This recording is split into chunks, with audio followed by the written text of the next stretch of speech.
नमस्कार, आप देख रहे हैं एनबीसी 24। आपके साथ मैं हूं दिव्या।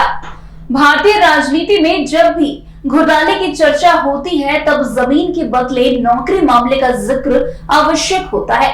ये मामला राष्ट्रीय जनता दल यानी कि राजद के सुप्रीमो और पूर्व रेल मंत्री लालू प्रसाद यादव से जुड़ा हुआ है। परिवर्तन निदेशालय यानी कि ईडी द्वारा दर्ज की गई चार्जशीट, हाल में दायर सप्लीमेंट्री चार्जशीट ने इस प्रकरण को एक बार फिर से सुर्खियों में ला दिया है।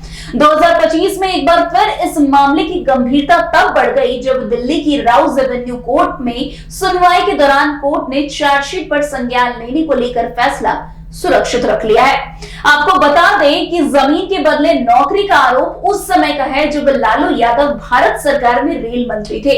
ईडी का दावा है कि इस दौरान भारतीय रेलवे में नौकरी दिलाने के बदले उम्मीदवारों से पटना और अन्य जगहों पर कीमती जमीन ली गई थी। इन जमीन को बाद में लालू यादव के परिवार के सदस्यों और उनसे जुड़ी कंपनियों के नाम पर स्थानांतरित कर दिया गया।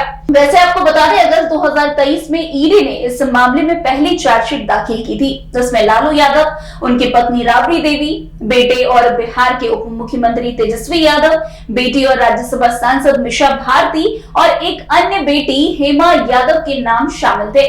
इसके साथ ही दो कंपनियां एके इन्फोसिस्टम प्राइवेट लिमिटेड और एबी एक्सपोर्ट प्राइवेट लिमिटेड भी आरोपी बनाई गई। इन कंपनियों का संचालन कथित तौर पर लालू परिवार से जुड़े लोगों द्वारा किया जा रहा था। वैसे ईडी ने एक सप्लीमेंट्री चार्जशीट दाखिल की जिसमें कुछ नए तथ्यों और व्यक्तियों को शामिल किया गया। खास बात यह है कि इस चार्जशीट के तहत लालू यादव के खिलाफ मुकदमा चलाने के लिए राष्ट्रपति द्रौपदी मुर्मू से मंजूरी ली गई। राष्ट्रपति की ओर से यह अनुमति 8 मई 2025 को भारतीय दंड प्रक्रिया संहिता की धारा 197(1) के अंतर्गत दी गई, जिसे अब भारतीय नागरिक सुरक्षा संहिता 2023 की धारा 218 के तहत लागू किया गया।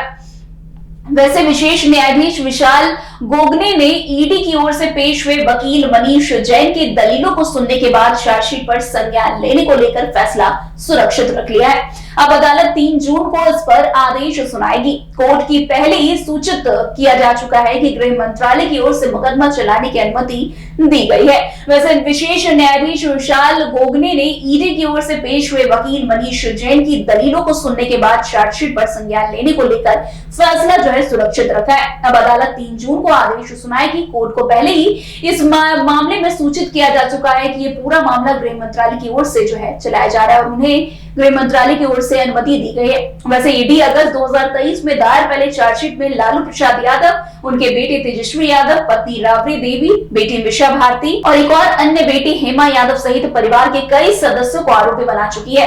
इसके अतिरिक्त 2 कंपनियां एके इन्फोसिस्टम प्राइवेट लिमिटेड और एबी एक्सपोर्ट प्राइवेट लिमिटेड भी इस चार्जशीट में कहीं न कहीं शामिल किया गया। इससे पहले जनवरी 2024 में ईडी ने लालू परिवार के करीबी माने जाने वाले अमित कत्यायन के खिलाफ भी आरोप पत्र दाखिल किया था, जिसके बाद ये मामला और भी पेचीदा होता चला गया। ईडी का साफ आरोप है कि ये कथित घोटाला उस समय हुआ जब लालू यादव केंद्रीय रेल मंत्री थे। उस दौरान नौकरी देने के बदले लोगों से जमीन ली गई और उसे परिवार व करीबी कंपनियों के नाम पर ट्रांसफर किया गया। अब अदालत ये तय करेगी कि सप्लीमेंट्री चार्जशीट पर संज्ञान लेकर इस मामले में आगे मुकदमा चलेगा या नहीं। लालू परिवार के साथ ही साथ सभी की निगाहें अब कोर्ट के फैसले पर टिक गई है। आपको बता दें कि जिस तरीके से विधानसभा चुनाव काफी नजदीक है और राजद में लालू यादव का जो है एक ओहदा अपने आप में बहुत बड़ा है और लालू यादव इस चुनाव में अगर इन पर कोई बड़ा फैसला आता है तो कहीं न कहीं चुनाव में इसका जो है इम्पैक्ट खराब पड़ता हुआ नजर भी आएगा। खैर, अब क्या कुछ 3 जून को फैसला सुनाया जाता है कोर्ट के द्वारा, वो देखना काफी दिलचस्प होगा। तो आज की इस खबर में बस इतना ही। अन्य खबरों में हमारे साथ ऐसे आगे बने रहे और देखते रहिए। तब तक के लिए एनबीसी 24। धन्यवाद।